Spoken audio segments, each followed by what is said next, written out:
एक और चुनौती है वो है क्योंकि कहीं ना कहीं एक अपॉर्चुनिटी भी आई है सोशल मीडिया की वजह से। इंडिपेंडेंट प्लेटफॉर्म्स खड़े हुए हैं जैसे कि नीतू मैम आप कर रहे हैं, और चुनौती तो इसमें भी होगी कि इंडिपेंडेंट एक प्लेटफॉर्म को चलाना, और इतने बड़े बड़े एजुटेक कंपनीज यहाँ पर जो है एजुकेशन टेक्नोलॉजी कंपनीज,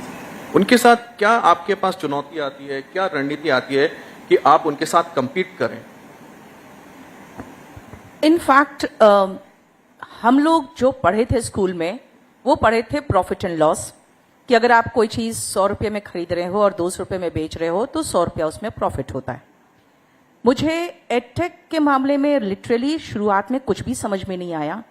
कि ये लोग को 500 करोड़ फंडिंग हो जाती है, 1000 बंद कर देते हैं, 500 का लॉस है, फिर उनको फंडिंग आ गया। तो ऐसे तो बहुत ही आसान है कोई भी बिजनेस चलाना, क्योंकि आपको पैसा का इनफ्लो आता रहेगा और आप उसको सिर्फ बर्न करना है, आपको कुछ नहीं करना है, और एडवर्टीजमेंट करना, और ऐसी ऐसी जगह एडवर्टीजमेंट करना जहां पे आपके स्टूडेंट्स भी नहीं है।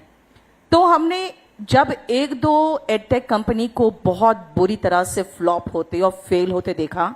तो मुझे समझ में आया कि मेरा जो प्रॉफिट एंड लॉस जो मैंने बचपन में पढ़ा था वो ज्यादा काम की चीज है रादर दैन जो ये आजकल चल रहा है। और बिजनेस ऐसे नहीं चलता कि आप बस अंधाधुंध पैसे खर्च करिए और सबको बताइए हम क्या है। पूरे दुनिया भर के, पूरी इंडिया भर के सारे टीचर्स को अपने प्लेटफॉर्म पे ले आइए, बच्चा खुद कंफ्यूज रहे कि पढ़ना क्या है, कैसे पढ़ना, तैयारी कैसे करनी है, और इनफैक्ट इसको बहुत ग्लैमराइज कर दें।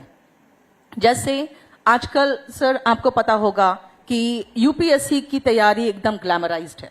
और ऐसे ऐसे बच्चे भी आ रहे हैं यूपीएससी की तैयारी करने, जो फ्रैंकली मैं बता दूं आपको कि वो जैसे हम लोग जो तैयारी करा रहे हैं एसएससी का वो भी नहीं निकाल सकते। तो ये एक ग्लैमराइज करवा के हम लोग सभी बच्चों को ये बता देते हैं कि देखो तुम ये कर सकते हो, वो कर सकते हो। मेरा मानना है कि जैसे अभी इसके पहले जो बात हुई थी आईआईटी की और नीट की, सभी बच्चे सुपर इंटेलिजेंट नहीं होते कि वो जा सकते हैं सिविल सर्विसेज में या जा सकते हैं नीट पास करके और आईआईटीज में जा सकते हैं। बहुत सारे बच्चे होते हैं जो बहुत एवरेज होते हैं, लेकिन उनको शायद ये भी पता नहीं है कि करीबन हर साल भारत में 70 से 80 हजार वैकेंसीज निकलते हैं उनके लिए जो 10वीं पास है, जो 12वीं पास है, और जो ग्रेजुएशन किए हैं और नॉर्मल ग्रेजुएट्स हैं।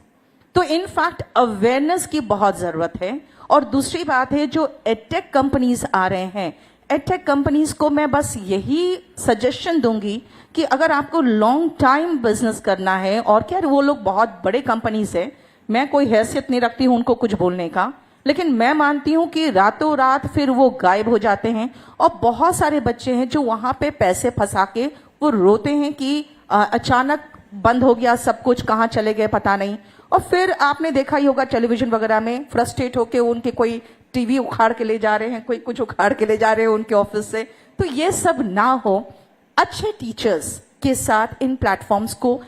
बेस्ट एजुकेशन देना चाहिए। लेकिन ये लोग सिर्फ दौड़ते हैं, ये भी दौड़ते हैं वही वायरल टीचर्स के पीछे।